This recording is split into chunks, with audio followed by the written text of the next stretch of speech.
Thank you. It is such a pleasure to be here in Chicago, participating as a private citizen, as a co-host of CGI, and as a representative of what we are officially renaming the Bill, Hillary, and Chelsea Clinton Foundation. I am thrilled to fully join this remarkable organization that Bill started a dozen years ago, and to call it my home for the work I will be doing, some of which I will outline today, and also will have an exciting announcement tomorrow as well. I listened to my friend, Mayor Emanuel, reference the Blackhawk games. I can remember listening to the Blackhawk games on the radio when I did my homework all those years ago. And my father and brothers and I were great Blackhawk fans. But 3 overtimes, really?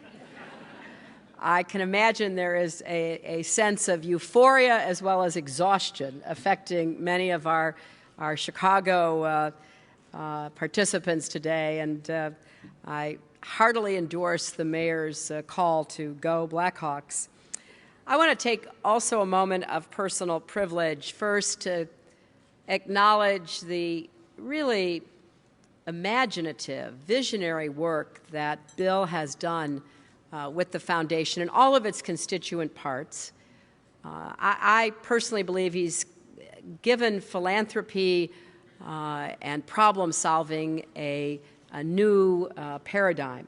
And we've seen already this morning, starting with the reports of the commitments, following with the mayors, what that means to really look at solving problems through partnership and collaboration. And I am very proud of what he has accomplished. I'm also a very proud mother because Chelsea's role is expanding, and this is truly a labor of love for our entire family. In just a few short years, she has helped the foundation widen our reach to a whole new generation of young people through CGI Youth, CGI University, most recently this year, held down at Washington University in St. Louis. We're bringing together more than 1,000 innovative students from around the world to work on tough challenges. Many of them are inventing products, creating new approaches to problem solving, and Chelsea's really been our leader there. She also has begun the Foundation's Day of Action program to organize community service campaigns across the country, as well as working on the range of our health initiatives, from childhood obesity to other health disparities. And I was thrilled when, as Bill said, she was in Myanmar, Burma, delivering the 6 billionth, that's billionth with a B, liter of clean water as part of a CGI commitment by Procter & Gamble. So we are so excited and thrilled to have this be a full partnership among the three of us.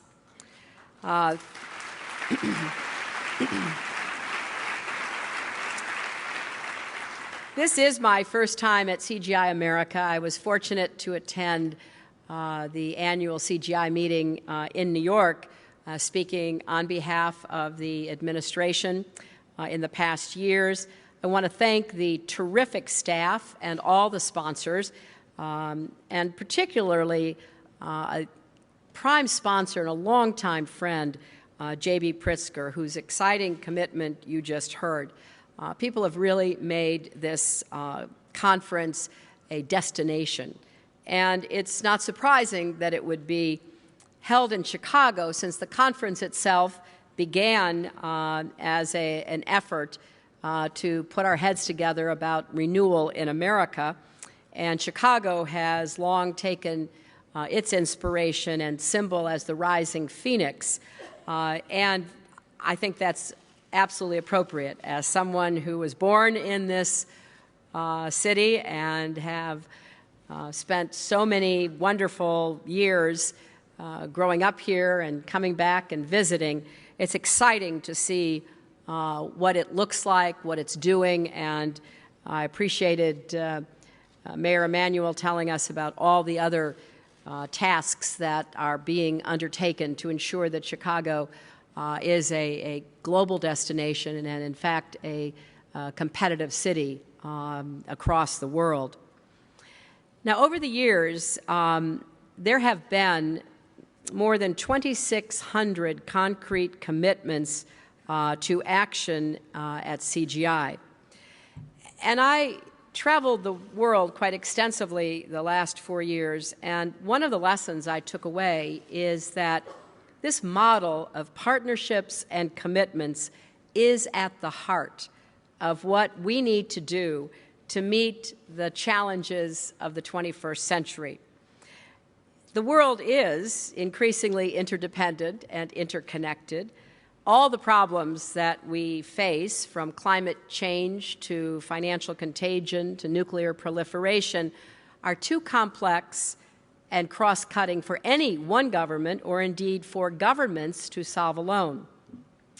So what I called smart power in my time at the State Department included reaching out to tap the energy and the experience and expertise of the civil society, academia, of course, the private sector, of course, anyone who was working to solve problems and wanted to collaborate with others who felt the same way.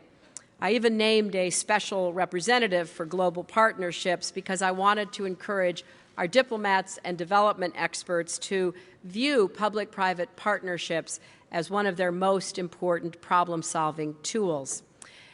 So today, I think it's even more important that we do that here at home and around the world in order to unleash the talents of the American people and catalyze the investments that we need. We understand that you can't look to government to solve all our problems. You can't trust the market will solve all our problems. We need those partnerships that bring public servants and private leaders together. That's what you'll see here at CGI America. So we have a lot of work ahead of us, and I'm excited to be putting my efforts into it. And I wanted to just briefly describe to you what I am going to do in my new role at the Foundation. Certainly, I will be focused on applying lessons learned from around the world and building new partnerships across our entire portfolio, but particularly in three broad areas that have been close to my heart my entire adult life: early childhood development, opportunities for women and girls, and economic development that creates jobs and gives more people in more places the chance to live up to their own God-given potential. I'll start with early childhood development, and I want to begin by thanking JB and MK Pritzker and the Pritzker Family Foundation for leading the way on this critical issue. Now, it may surprise some that early childhood development was adopted as an issue at the very first CGI America gathering, because people don't necessarily equate babies and toddlers and preschoolers with competitiveness. And obviously, healthy kids and loving families need no economic justification. That's what everyone should want and work for. But ask yourself, if we don't apply what we know to helping prepare our kids to the best of their abilities to take their role in our country and the world, are we really going to be able to maintain the American dream? Are we really going to be able to provide that upward mobility that has been the hallmark of America's journey? But don't take my word for it. Ask yourself this: why is it that China is committed to providing 70% of its children with 3 years of preschool by 2020? Why did the United Kingdom decide in the late 1990s to invest in universal, free preschool, create community-based children's centers, and encourage businesses to provide workplace flexibility for parents? Here in the United States, only half of our children receive early childhood education. Some of it, very honestly, is not of high quality. Very few parents, whether they are in a two-parent family or in a single-parent family, have the kind of flexibility that enables them to do the most important job in their life, parent, while doing their job, bringing home the income that keeps their family going. So the fact is, and J.B. Pritzker and I talked about this at length last night, there are huge economic implications in how our kids are prepared. The new brain research that Bill was referring to tells us that what happens in the first 5 years of life has a dramatic effect on later development. 700 new neural connections are formed every second, laying the foundation for learning, behavior, health, and all the other things we need to grow up as productive adults. Right here in Chicago, the Nobel Prize-winning economist James Heckman at the University of Chicago has pioneered research into the broad benefits to our society and our economy from early childhood development. He has proven time and time again, and he will tell any group that is willing to listen, every dollar we invest can yield savings of more than $7 down the road by improving school achievement and graduation rates while reducing problems like teen pregnancy and crime. Now, some of the answer does lie with government, like President Obama's proposal to expand access to high-quality preschool. But there is also a responsibility that has to be met by parents and families, by businesses and communities who are at the center of this challenge. So I particularly want to applaud the commitment progress that JB announced this morning and the ways he's going to be modeling, along with Goldman Sachs, Utah, and other partners, new ways to finance early education for some of our most vulnerable children. These so-called social impact bonds can be, I believe, an important innovation for the early learning community and the broader impact investing community. I also want to recognize the commitment by the David and Laura Mirage Foundation and its partners to create networks of childcare and early learning providers that will pool resources, share best practices, and create economies of scale to lower costs and improve quality. Now, from my early days at the Children's Defense Fund, working on behalf of special needs children who were being denied access to education, to bringing a program called HIPPY, the Home Instruction Program for Preschool Youngsters, from Israel to Arkansas to give parents support and guidance, to hosting the first ever White House conference on early development and learning, to working and expanding Early Head Start. This has been a core cause of my life, and it will now be a growing priority of the Clinton Foundation, building on the work that we're already doing and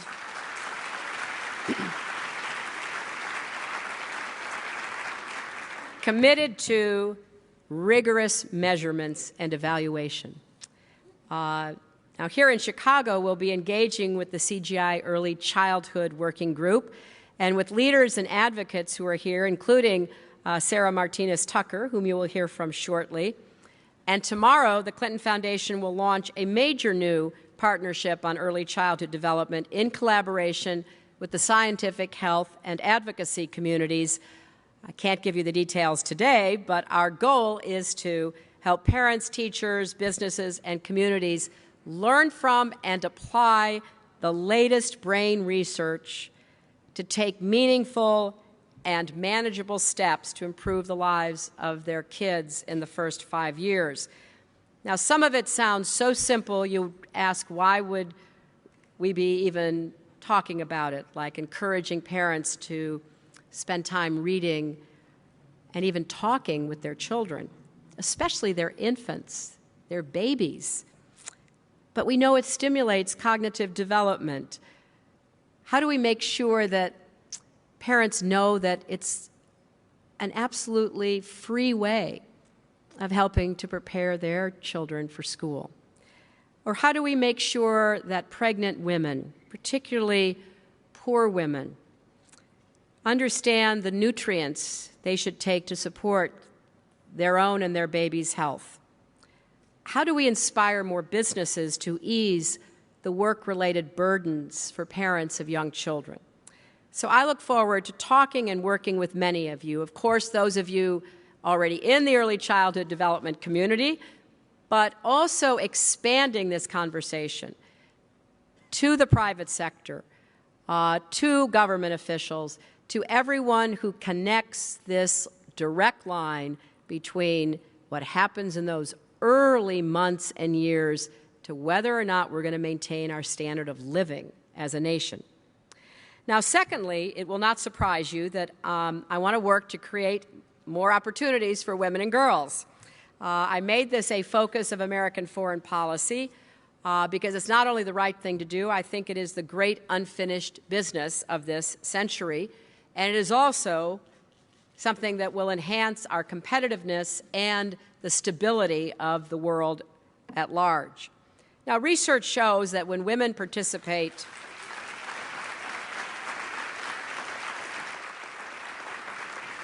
in the economy, everyone benefits. This also should be a no-brainer. When women participate in peacemaking and peacekeeping, we are all safer and more secure.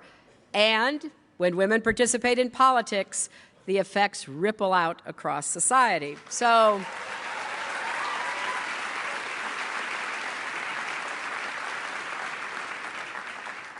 American women went from holding just 37% of all jobs 40 years ago to nearly 48% today. The productivity gains attributable to this increase account for more than $3.5 trillion in GDP growth over the last 4 decades. Yet, when The Economist magazine recently published a glass ceiling index ranking countries based on factors like opportunities for women in the workplace and equal pay, the United States was not even in the top 10. Why? Well, some of the factors they looked at: women still hold less than 17% of seats on corporate boards in the United States, far behind other developed economies. In Norway, for example, it's more than 40%. Research by the World Bank and the International Monetary Fund show that eliminating barriers to women's participation in the economy boosts productivity and GDP for entire economies. I think that's growth we can't afford to ignore. Other countries are taking note. Just this month, Prime Minister Abe of Japan said he wanted to put women at the heart of his economic agenda to expand access to affordable child care and parental leave, and for businesses to appoint at least one woman executive. He said women are Japan's most underused resource, and he's right. In fact, women are the world's most underused resource. So I will continue championing the rights and opportunities of women around the world, but I don't want to forget women and girls here at home. Making equal pay a reality, expanding family and medical leave benefits, encouraging more women and girls to pursue careers in STEM, science and technology, engineering, mathematics, and we heard a great presentation from the manufacturing community today to say include productivity for women in production. Now, we need more efforts like the CGI commitment by Capital One to create a training program for women veterans who want to start and grow small business. That's a wonderful idea. So let me thank all of our CGI America partners, all of our CGI partners, and I look forward to working with you on behalf of women and girls here at home and around the world. And that brings me to the third area of my passion, which is very related. Economic development that creates good jobs and opportunities, especially for young people who face an unemployment rate double the national average, and for all those left behind by our fast-changing economy. Now, there are important debates to be had about how government policies can best stimulate growth and increase economic and social mobility. But this can't just be a conversation about Washington. We all need to do our part. That's why the U.S. Conference of Mayors' work on infrastructure is so important and such a good example. Because we have to prove again to ourselves, as well as the rest of the world, that our public and private sectors can work together to find common ground for the common good. So smart investments in infrastructure are important, and over the next 2 days, we'll be highlighting dozens of commitments and partnerships to improve our country's competitiveness, from boosting energy efficiency to expanding workforce training to supporting small businesses. We'll hear from practitioners like a school superintendent from the Rio Grande Valley in Texas who started a door-to-door counseling for young people in his district who have dropped out, and a new vocational training program to prepare students for good jobs. Or the mayor of Rockford, Illinois, who, working with local businesses, is launching manufacturing co-ops to offer opportunities for residents of public housing, ex-offenders coming out of the prison system, and others who often find every door closed.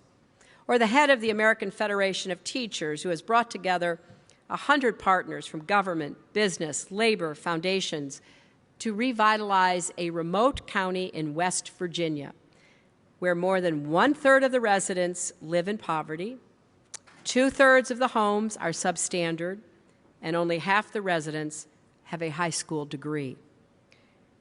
This is not limited to one county in West Virginia. In too many places in our own country, community institutions are crumbling, social and public health indicators are cratering, and jobs are coming apart, and communities face the consequences. You probably have seen that the life expectancy, longevity for American women has dropped among women without high school educations. And digging into the data, researchers have concluded there were two main reasons. One, smoking, and two, the lack of a job, the lack of the connectivity, the lack of meaning, the lack of purpose. So for both young men and young women, because I worry deeply about all the disconnected young men in our society, we have to tackle these problems. So whether it's in McDowell County, West Virginia, or anywhere else, the problems didn't start with the latest recession. There's no single program or investment that will turn things around immediately. Schools, jobs, infrastructure, public health are all connected. This partnership is designed to tackle it and teach us some lessons. That's really what CGI America is designed to do as well, to bring together the best ideas wherever they come from, to find the most innovative solutions, most committed partners to take on our biggest challenges in an integrated, collaborative way. So after visiting 112 nations over 4 years, I'm still jet-lagged, and talking with people from every walk of life, I take away 3 basic lessons. One, I looked at all the international polling data to try to figure out what people in the world, particularly in developing countries, really wanted, because the headlines are often filled with all kinds of stories and it's unclear what it all adds up to. All the research made the same point. What people wanted was a good job. It didn't matter where they lived. It didn't matter their race or their religion. They wanted a good job. Governments and business have not been able to do that in many places in the world today. Secondly, our country's greatest advantage lies in the values that remain at the heart of the American experiment: freedom, equality, and opportunity. As my husband is fond of saying, the idea that if you work hard and play by the rules, you will prosper. You will be able to make a better life for yourself and your family. We cannot afford ever to lose that core belief. Now, I learned that lesson not far from here, growing up in Park Ridge. One of my earliest memories as a little girl is helping my father in his small fabric printing business here in Chicago, lifting the silk screen, holding the paint squeegee. A lot has changed since then. Technology and globalization are remaking our economy and our society, but our values still inspire the world, and they still can guide our way forward. And finally, thirdly, what this meeting is about, and what I think we have to be about, is working together, overcoming the lines that divide us, whether it's partisan, cultural, geographic. Building on what we know works, we can take on any challenge we confront. So I'm excited to be here, to be one of your new partners. I thank you for participating in CGI America, for your ideas, your perspectives, and most of all, for your commitments. You really are part of the solution. Thank you all.